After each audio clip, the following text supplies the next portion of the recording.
તો આજે આપણે સિંગ ભજીયાનું શાક બનાવવાનું છે અને આ બાજુનું સામાન લઈને આવી ગયા છે અને શિવ અમારે મમરા ખાયેલું છે.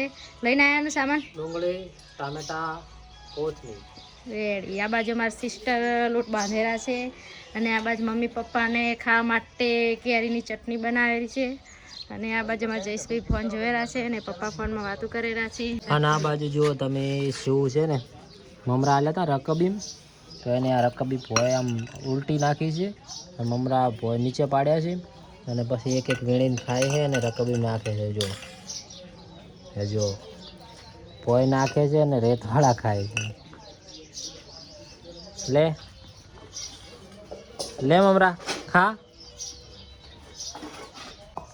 લો હવે તનું બધું સમારેલી છે, જોઈ શકો છો તમે. આના બાજુ મમ્મી મમ્મી તો ઘરે ખાય મારા ઘર મમ્મી જો શું કરે, ચટણી બનાવે. હમણાં તો કેરી આવી ને તારની તો ચટણી રોજ પડે ને કેરીની ચટણી બનાવવાની ચાલુ. જો તમે આ રીતની કૂટવાની,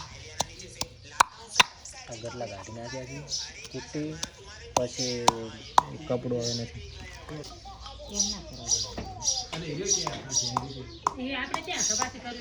આ બાજુ જુઓ તનું છે ને ટામેટા સમારેલી છે, આ બાજુ ડુંગળી પલાળી મૂકી છે, આ બાજુ ધોણા મૂક્યા છે અને અમે ટૂંક સમયમાં પછી સિંગ ભજીયાનું શાક બનાવવાનું છે, તો છેલ્લે સુધી વિડીયો બન્યા રહો, મજા આવશે.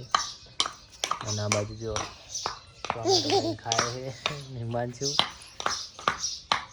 ટમેટો ભાવે? બહુ ભાવે. જો પોણ બેટા જાય.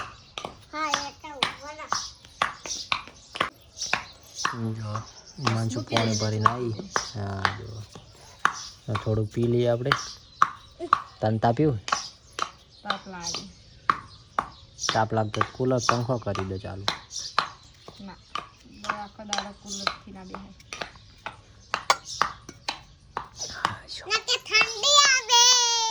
ઠંડી ના આવે છે. હવે જો આ ખાટી કેરીની ચટણી બનીને તૈયાર છે.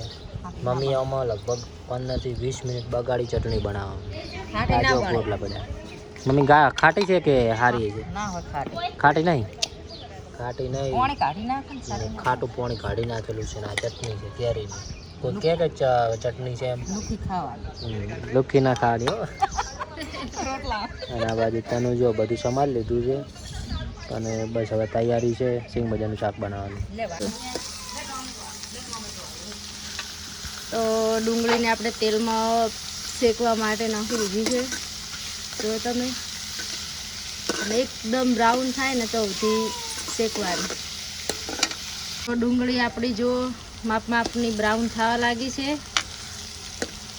હજી થોડીક બ્રાઉન થાય પછી આપણે ટામેટા નાખીશું અંદર. તો આપણે ડુંગળી કમ્પ્લીટ થઈ ગઈ છે અને એના પછી આપણે હવે ટામેટા એડ કરી દઈશું અંદર.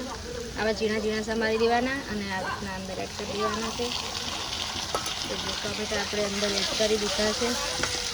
ટામેટાને બેની એક ગ્રેવી થઈ જાય ને ત્યાં સુધી ટામેટાને બંને પેલી કરી દેવાનું છે. થોડું મોળું દહીં લેવાનું છે અને તેમાં પછી બધા મસાલા એડ કરવાના છે.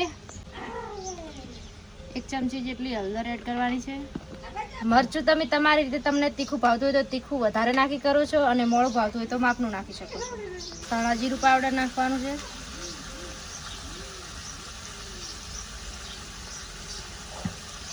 સ્વાદ પ્રમાણે મીઠું એડ કરવાનું છે.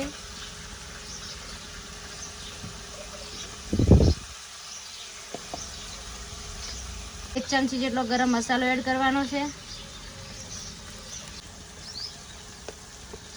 1 ચમચી જેટલી લસણની પેસ્ટ નાખવાની છે આમાં. તો આ બધું આપણે પછી મિક્સર ને એકદમ એક સરખું પેલું મિક્સ કરી દેવાનું છે.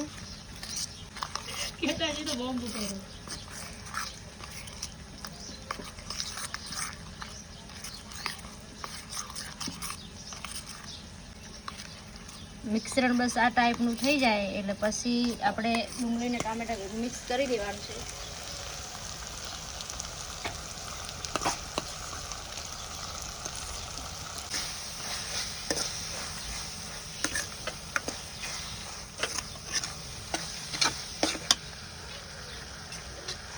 જે વાટકામાં આપણે દહીંનું મિશ્રણ બનાવ્યું હતું એ વાટકામાં પાણી લેવાનું સિંગ ભજીયા ચડવા માટે.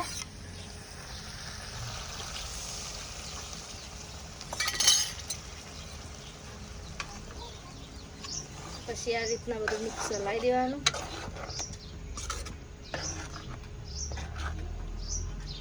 તો અહીંયા આપણે રિયલના 4 સિંગ ભજીયા લઈ લીધા છે અને તમારે જો ખાવાવાળા ઓછા હોય તો તમે 2 પણ લઈ શકો છો.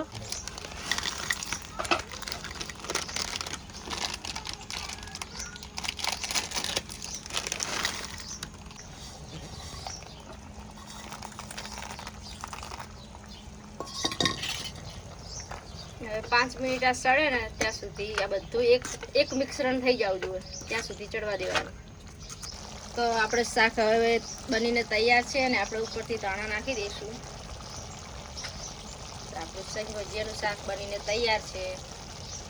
કોને કોને મારી જેમ સિંગ ભજીયાનું શાક ભાવે છે તે કોમેન્ટ કરજો. બાકી વિડીયો ગમે તો લાઈક શેર ફોલો સબસ્ક્રાઈબ કરી રાખજો.